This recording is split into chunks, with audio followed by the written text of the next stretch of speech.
pandemi ini gitu. Amin. Sebelumnya saya mau nyapa dulu sebentar ya. Jadi saya ngelihatnya dari yang partisipan aja nih. Dari apa nih? Desain Interaktif Media. Halo Bang. Kang. Di mana Kang tinggalnya Kang? Di Bukit Tinggi, Mas. Bukit Tinggi. Oke, Sumatera Barat ya, Bang ya? Ya. Ya, salam buat teman-teman dari Sumatera, buat teman-teman di Sumbar ya, Bang ya. Ya. Oke. Kalau boleh tahu sehari-hari profesinya apa, Bang? Lebih di kreatif director sih, Mas. Oh, gitu ya. Jadi kreatif director. Oke. Makasih. Dengan Bang siapa, Bang? Mike. Oke, dengan Bang Mike ya. Salam kenal, Bang Mike. Terus ada siapa ini? Muhammad Dimas Ibadul Bari. Salam kenal. Ya. Mas Dimas. Ya. Iya. Mas Dimas di mana lokasinya, Mas? Di rumah Brebes. Oh, di Brebes ya, Mas ya? Iya. Oke. Sehari-hari apa, Mas, profesinya kalau boleh tahu? Kuliah atau kerja? Kuliah? Bisnis. Iya. Oke, makasih ya, Mas Dimas ya. Iya. Lalu ada Muhammad Fauzi Fahmi Ilayuzin. Mas Fauzi, apa kabar Mas? Baik, alhamdulillah. Di mana Mas tinggalnya Mas? Di Jogja. Oh di Jogja ya, gitu. Sehari-hari apa Mas profesinya? Kuliah atau kerja? IO sih, IO. Oh di event organizer ya, oke. Iya. Terima kasih ya Mas Fauzi. Ada Mas Wimbi Rosidi. Ya Mas. Mas Wimbi, iya. Mas Wimbi di mana lokasi Mas? Bandung Mas. Di Bandung ya. Sehari-hari apa Mas profesinya? Product manager di startup company Kak. Oh di startup company. Oke, makasih ya Mas Wimbi. Lalu ada Ana Tahlia Winasian. Iya, halo Kang. Iya, ini mahasiswa ya, atau masih kerja? Kuliah Kang, mahasiswa. Kuliah. Oke, mahasiswa ya. Terima kasih ya Ana. Iya. Lalu ada Mas Riyandi Hidayat. Mas Riyandi apa kabar? Ya, mungkin Mas. Iya. Apa kabar Mas Riyandi? Baik Mas. Iya. Dulu kayaknya kita agak kurang ya. bagus di sini, maaf Mas ya. Iya nggak apa-apa, Mas. Sehari-hari Mas Riyandi di mana ya Mas? Seminar. Halo. Oke, sinyalnya katanya sedikit kurang bagus. Ada Mas Rudita Priyandini. Saya Rudita Priyandini, perempuan Mas. Oh Mbak, maaf ya, Mbak Dita. Mbak Dita di mana Mbak? Saya di Jakarta. Oh di Jakarta. Apa sehari-hari Mbak kalau boleh tahu? Mungkin. Tapi kebetulan kami punya sekolah musik, Farabi. Sekolah musik ya Mbak? Ya. Farabi. Cuman Farabi itu semuanya Mas Gwiti. Oke. Iya, makasih. Teman-teman mohon maaf ya, ini kalau yang lagi sedang tidak bicara tolong dimatiin aja audionya supaya semuanya bisa kedengaran. Lalu ada Bang Toar gimana? Ya, halo Bang. Ya, Bang Toar di mana Bang? Bang, aku dari Papua. Waduh, Papua ya paling jauh nih. Bang Toar, selamat salam kenal, salam buat teman-teman di Papua. Iya, salam ya Bang. Iya. Sehari-hari apa Bang? Profesinya Bang? Kuliah atau sehari-hari udah kerja, terus sampingan biasa ikut teman sih kerja di IO juga. Oke, iya. Oke deh, Bang Toar. Terima kasih ya, Bang Toar ya. Ya, Bang. Lalu ada siapa lagi nih? Bang Mas Riki Septian. Halo Mas Riki. Ya ampun, ada cewek lagi. Ya ampun, kamu Wulan. Iya, pakai akunnya Ade. Oh gitu. Wulan apa kabar? Iya, baik Kang, alhamdulillah. Ya, ini Wulan sih kebetulan udah kenal gitu. Ini banyak kemarin juga sempat bantuin juga event-event kita gitu loh. Iya. Kebetulan Teh Wulan mah ini ya lebih aktifnya di pariwisataan, hospitality ya, Iya, Mbak Wulan ya. Iya, makasih ya Mbak Wulan. Sama-sama. Terus ada siapa lagi nih? Kristentia Bianca. Halo Mbak. Halo Kak. Ya, di mana lokasinya Mbak? Gimana? Lokasinya di mana? Di Bandung. Oh di Bandung. Sehari-hari apa nih Iya. Mbak, kalau boleh tahu? Sehari-hari saya ini sih asisten dosen. Oh asisten dosen ya. Oke. Iya. Makasih ya Mbak. Ya. Terus ada Mas, oh ini Bang Acit nih, ini sahabat saya juga nih dari Banjarmasin. Halo Bang Acit. Bang Acit apa kabar? Baik. Halo Bang, gimana? Baik. Sehat-sehat ya? Aman-aman di sana ya Bang? Aman. Iya, thank you ya Bang ya. Iya. Oke, lalu ada siapa ini Mbak? Kalau Asyadi Jaya, Mas Asyadi tadi udah belum? Halo Bang. Halo Mas Ashadi Jaya. Itunya dinyalain Halo. dulu Mas. Iya. Halo, apa kabar Mas? Ya. Iya. Alhamdulillah baik Mas. Iya, lokasinya di mana Mas? Tinggalnya? Di Sulawesi Tenggara Mas, Kabupaten Oh, Kolaka. aduh. Kabupaten Kolaka ya, Iya. Sulawesi Tenggara. Iya Mas. Sehari-hari apa Bang pekerjaannya? Ya wira swasta Mas, Wira dagang-dagang. swasta ya. Siap. Bang Ya. Asadi, terima kasih banyak ya Bang. Iya Mas. Lalu ada Dea Amelia. Mbak Dea? Mbak Dea Amelia ada? Oke, Ada. mungkin lagi. Suaranya kecil. Mbak Dea ada ya? Iya. ada. Iya. Aku kecil. Di mana sekali. lokasinya Mbak? Bandung. Di Bandung ya? Oke, sehari-hari apa Mbak kalau boleh tahu Ya. profesinya? Mahasiswa kuliah. Kuliah ya? Oke, Kuliah. Mbak Dea. Ya. Terima kasih ya Mbak Dea. Terus ada siapa nih? Mas Dwi Putro. Halo Mas Dwi. Iya, Kang. Iya. Ya. Posisinya di mana Mas? Lokasinya? Semarang, Kang. Semarang ya. Oke. Sehari-hari apa pekerjaannya Mas? Maaf. Di startup industri. Startup ya. Oke. Ya. Terima kasih ya Mas. Oke. Ini terus ada, ini ada sahabat seperjuangan saya juga ternyata. Ceira, Bun. Apa kabar? Saya mau belajar sama expertnya ini. Waduh, ini sahabat seperjuangan saya nih udah lama, ini Ceira di Indonesia Creative Cities Network. Ini beliau nih yang ngurusin jadi ibu negaranya Indonesia Creative Cities Network. Makasih ya Bun, makasih Ceira. Yuk. Terus ada Mbak Kenny Soselisa. Mbak Kenny apa kabar? Halo, Kang Gali. Iya. Iya. Salam Mbak Kenny kayaknya kenal, dulu saya Kenny dulu dari kayaknya kita Surabaya. pernah Surabaya ya. Kayaknya pernah ketemu Iya. ya dulu ya, Mbak. Oke, ya. Apa Iya. kabar teman-teman Surabaya, Mbak? Iya, kabar baik, Kang. Ya, oke ya, Mbak. Ya, Terima thank kasih you. banyak ya, Mbak Kenny. Iya, terima kasih. Lalu ada Kevinda Mahatma. Mas Kevin. Mas Kevin.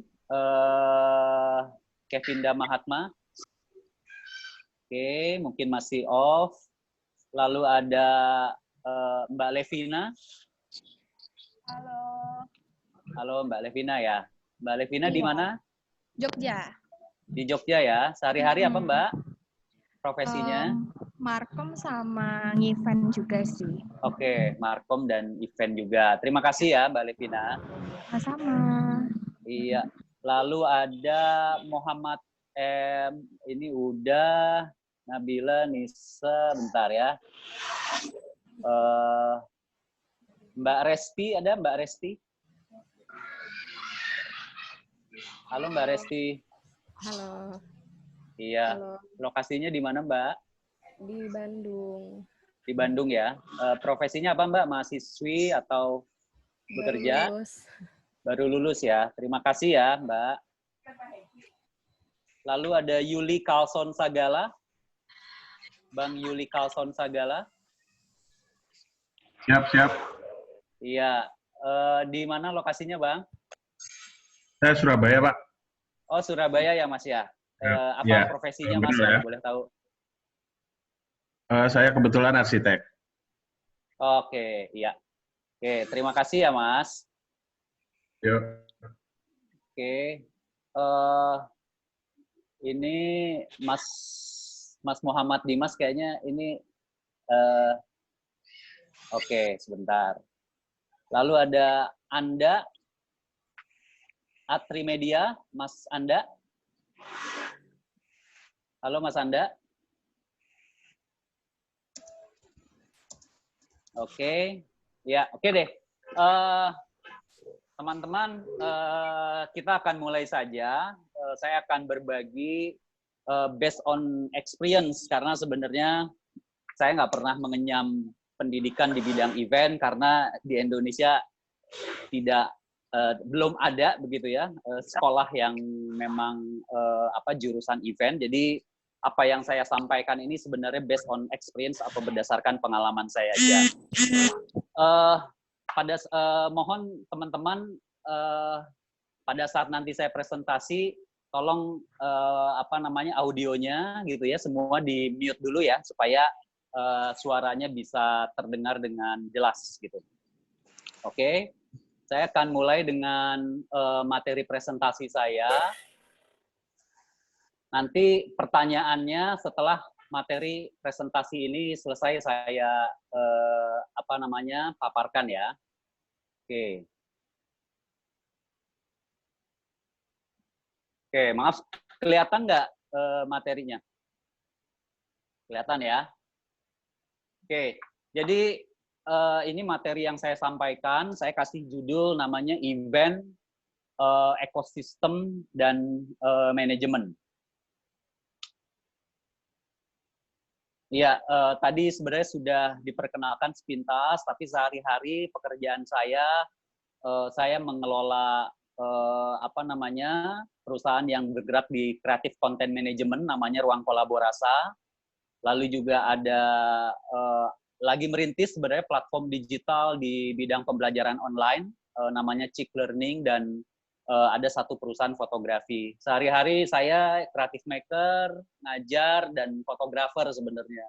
Mengawali karir itu sebenarnya dari jadi fotografer.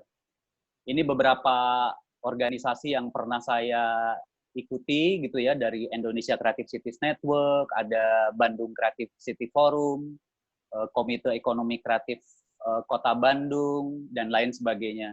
Ini ada beberapa buku yang pernah saya terbitkan, ada beberapa program inisiator juga yang pernah saya buat, dan ini ada beberapa pekerjaan selaku festival director gitu.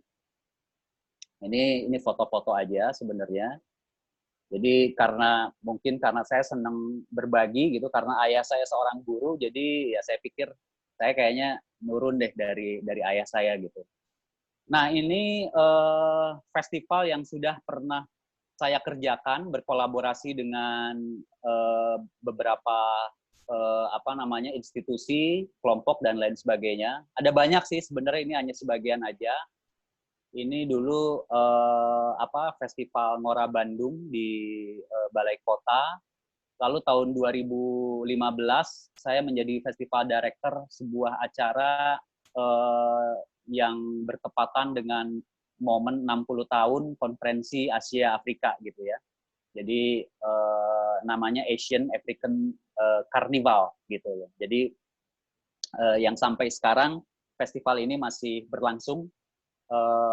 Untuk tahun ini cuman sayangnya dibatalkan karena kita tahu sendiri gitu ya bahwa pandemi Yang kita alami sekarang memang mewajibkan supaya tidak melibatkan keterlibatan orang-orang banyak. Gitu. Lalu ini juga dulu saya berkolaborasi buat event itu memecahkan rekor memainkan angklung. Ini ada 20.000 memainkan angklung ini di Stadion Siliwangi. Gitu. Lalu juga ini ada beberapa yang kegiatan kota, begitu ya. Dulu ini kolaborasi antara subsektor fashion dengan craft, namanya Craft Festival. Nah, lalu tahun 2015 juga saya menginisiasi, jadi kalau setiap ulang tahun Kota Bandung, dulu itu kan selalu pawai bunga gitu. Nah, dulu saya bikin konsep baru di mana festival dan paradenya itu digelarnya itu malam hari dengan menggunakan kolaborasi dengan desainer-desainer yang membuat desain mobil dan lightingnya gitu. Dan sampai sekarang ide ini masih digunakan oleh pemerintah Kota Bandung gitu ya. Nah, ini yang Asian African Carnival tahun 2016 gitu. Jadi setiap perayaan Asian African Carnival ini ada sekitar total tuh hampir 27 negara ya yang terlibat gitu loh di sini. Nah, lalu yang ini festival pasar ya, pasar tradisional gitu loh di satu kawasan namanya Cijaringau. Oke, ini gambarnya Siva, kalau yang ini kelihatan di gambar layarnya apa sih? Foto yang waktu pasar Cijaringau, Mas. Oh, jadi langsung ya? Langsung ya? Oke. Soalnya di handphone saya sedikit lambat gitu. Oke ya, ini beberapa. Jadi ini saya skip. Nah, ini yang festival yang saya buat di Malaysia, di Penang. Nah, ini ya festival yang saya buat di Thailand, ya, di Bangkok, di kota Bangkok. Ini festival yang saya buat di Jepang, di Nagoya. Jadi itu beberapa festival dan event yang udah pernah dikerjakan gitu. Oke, sekarang saya masuk ke membahas tentang ekosistem event gitu ya. Jadi sebenarnya kalau berbicara tentang event itu, kita nggak hanya berbicara tentang event yang kita buat gitu loh. Karena di sana itu banyak terlibat beberapa banyak ekosistem event yang terlibat. Karena kalau berbicara tentang ekosistem itu ada research and development, ada sumber daya manusia, ada produk dan ada market, ada pasar gitu. Nah, itu sebenarnya melibatkan semua ekosistem itu. Nah, ini sih sebenarnya kalau definisi event dalam konteks pariwisata ya dan ekonomi kreatif itu sebenarnya ujung-ujungnya adalah kegiatan yang nanti mendatangkan banyak pengunjung. Karena key performance indikator bagi misalnya kayak Kementerian Pariwisata dan Ekonomi Kreatif itu biasanya cuma itu. Pokoknya gimana caranya event itu menghasilkan devisa terbaik bagi negara gitu. Meskipun sebenarnya berbicara tentang event menurut saya bukan melulu masalah pengunjung ataupun devisa gitu. Makanya saya merumuskan sih sebenarnya bahwa event itu sebenarnya sebuah peristiwa konektivitas, lalu ada peristiwa kreativitas, dan ada peristiwa kultural gitu. Jadi manusia yang senantiasa bertemu, yang senantiasa berbagi, yang senantiasa bermanfaat. Nah, jadi sebenarnya kalau saya simpulkan bahwa event itu adalah sebuah peristiwa kolaboratif. Mengapa kolaboratif? Karena kita nggak bisa menjalankan event itu sendirian. Begitu banyak pihak yang terlibat gitu ya, dari mulai desainer, dari mulai sutradara, dari mulai yang ngurusin panggung dan lain sebagainya. Jadi bagi saya event adalah sebuah peristiwa kolaboratif yang dipersembahkan demi merayakan serta menyerukan pesan tertentu gitu. Jadi harus ada message sebenarnya. Nah, apa aja sebenarnya message atau pesan dari sebuah event? Yang pertama itu menurut saya event itu harus menciptakan kesenangan gitu ya. Jadi ada enjoyment-nya gitu. Orang datang pasti happy lah, kira-kira seperti itu. Lalu yang kedua, event itu harus menciptakan pengalaman gitu loh. Jadi ada experience ketika orang datang gitu ya. Dia akan bercerita gitu loh karena dia mendapatkan sebuah pengalaman tertentu. Dia menceritakan lagi ke orang lain gitu loh kan tentang atau perihal event itu. Nah, yang ketiga, event itu harus punya pesan menciptakan keterikatan, jadi engagement. Jadi makanya bagaimana nanti kita juga bisa bagaimana harus mengelola pengunjung gitu loh. Karena sebenarnya ujung-ujungnya itu adalah bagaimana kita menciptakan engagement dengan pengunjung. Nah, yang terakhir bahwa event itu idealnya bisa menciptakan pemberdayaan atau empowerment. Sehingga bukan hanya IO-nya saja yang ikut terlibat gitu ya, atau misalnya tim kreatifnya, tapi mungkin masyarakat setempat yang terlibat gitu ya, lingkungan sekitar gitu loh. Nah, itu yang bisa dibilang bahwa idealnya event itu bisa melampaui 4 tahap ini. Ada enjoyment, experience, engagement, dan empowerment. Oke. Nah, jadi sebenarnya karenanya sebuah event itu sejatinya memiliki semangat untuk saling membagikan kesamaan, sekaligus saling merayakan perbedaan. Kalau saya menyebutnya jadi sharing similarities, celebrating differences gitu. Jadi ya yang persamaan kita bagikan, tapi kalau kita berbeda gitu ya udah kita rayakan saja gitu. Toh bangsa kita juga kan sebenarnya bangsa yang Bhinneka Tunggal Ika gitu kan, beragam suku bangsa, agama, budaya dan lain sebagainya. Nah, tapi sebenarnya jadi bahwa esensi sebuah event itu ya menurut saya adalah mewartakan berita baik gitu.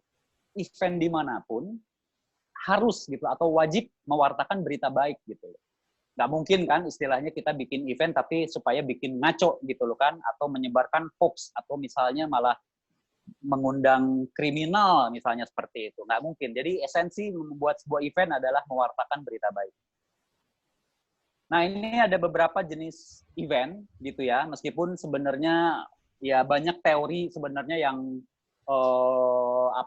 membuat jenis event itu masing-masing. Tapi sebenarnya ini secara umum gitu ada cultural event gitu. Jadi biasanya kegiatan yang memiliki unsur kreativitas, nilai sosial dan dampak ekonominya yang tinggi gitu ya. Jadi kayak festival musik, festival budaya dan lain sebagainya. Lalu ada laser event gitu, itu kegiatan yang memiliki biasanya unsur pertandingan tuh. Umumnya kegiatan olahraga kayak misalnya olimpiade gitu ya atau PON gitu, itu masuknya laser.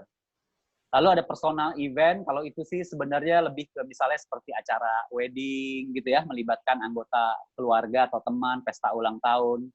Dan organizational event, jadi memiliki unsur peristiwa tertentu yang berhubungan dengan tujuan dari organisasi. Tapi nanti mungkin kita akan lebih bahas sebenarnya yang lebih ke cultural eventnya ya. Gitu. Oke, skala event sendiri sebenarnya ada 3. Jadi yang pertama mega event ya. Jadi event yang memiliki dampak secara internasional. Jadi berbicara tentang besarnya event itu bukan dari ekonomi semata atau dari jumlah pengunjung semata, tapi sebenarnya lebih ke dampaknya gitu. Nah, nanti kita akan bahas sebenarnya apa itu dampak event. Jadi mega event itu dampaknya internasional, medium event itu dampaknya nasional, dan mini event itu dampaknya secara lokal. Gitu. Oke. Nah, ini kita kalau berbicara tentang rantai nilai event ya, ini ada beberapa proses gitu ya, bahwa event itu nanti ada menghadirkan proses kreasi gitu ya, dari pelaku ekonomi kreatif, dari seniman, komunitas, dan lain sebagainya. Setelah ada kreasi, ada proses produksinya gitu. Biasanya nanti kayak event organizer, promotor, produser gitu yang menciptakan si event. Lalu ada proses komersialisasi, jadi bagaimana event itu dijual gitu ya, ekosistem yang terlibat dari mulai perhotelan, jual tiket, agen perjalanan, promosi pemerintah, dan lain sebagainya. Dan yang terakhir tentunya proses distribusi. Jadi itu biasanya yang sebagai yang punya venue gitu ya, venue konser musik misalnya, gedung pertunjukan, museum, dan lain sebagainya.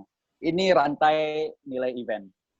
Nah, kalau pelaku usaha event itu biasanya dibagi 2. Jadi ada kelompok usaha penyelenggaraan event Jadi seperti yang membuat eventnya, produser yang langsung ya, promotor, event organizer, pemilik gedung pertunjukan. Lalu ada kelompok usaha penunjang event. Nah itu yang kontennya berbicara tentang musisi, artis, sutradara, kurator, penata artistik, dan lain sebagainya. Jadi ini dua kelompok pelaku usaha event. Nah sebenarnya ini berdasarkan statistik ya, dulu Backcraft sama BPS itu pernah bikin, tapi ini dalam konteks produk domestik bruto basis ekonomi kreatif gitu ya. Nah, ini kalau kita lihat tahun 2015 itu pendapatan produk domestik bruto ekraf itu hampir 850 triliun gitu ya. Nah ini kalau dilihat sebenarnya event itu masuk kemana? Cuman sayangnya sebenarnya kalau bagi saya gitu ya, makanya saya nggak setuju sih sebenarnya bahwa ekonomi kreatif itu hanya dibatasi oleh subsektor saja. Karena kan kalau berbicara tentang event, berarti kan melibatkan ada seni pertunjukan, ada desainnya, gitu loh kan, ada desain interior, ada mungkin sentuhan fashion, kuliner, gitu loh. Nah ini tempatnya di mana ya? Sebenarnya event itu bisa masuk ke semuanya, gitu. Dan ini memang belum pernah ada penelitian khusus yang meneliti tentang PDB dari event, gitu loh. Makanya kalau kita lihat, ini yang paling banyak yang diteliti itu kuliner, gitu ya, kedua fashion, dan ketiga kriya. Gitu. Itu yang paling besar. Ada 3 subsektor yang mendominasi industri kreatif di Indonesia. Ya, ini yang ekspornya, gitu loh kan. Ini dari Jawa Barat ini paling banyak menyumbangkan ekspor. Potensi tenaga kerja ekonomi kreatif di beberapa negara juga sangat besar, terutama di Asia Pasifik ya, sampai 43%. Nah, pemasarannya juga, jadi media promosi yang paling banyak itu sebenarnya menggunakan media sosial gitu ya, karena kita bagaimanapun sekarang hidup di peradaban digital. Lalu keanggotaan asosiasi ya, ini saya nggak tahu di di event sendiri memang ada beberapa komunitas gitu ya atau asosiasi, tapi sebenarnya masih belum banyak ya, atau masih belum yang sifatnya strategis. Nah itu juga PR bagi kita. Nah, jadi sebenarnya kesimpulannya tiap tahun itu bertambah gitu ya. Nah, cuma memang kita melihat nih, jadi menganalisa analisis SWOT-nya ya, kelebihan event di Indonesia, jumlah pelaku event itu sangat banyak. Apresiasi masyarakat terhadap event juga udah lumayan tinggi gitu ya. Jumlah pelaku kreatifnya yang tampil di mancanegara juga udah cukup banyak.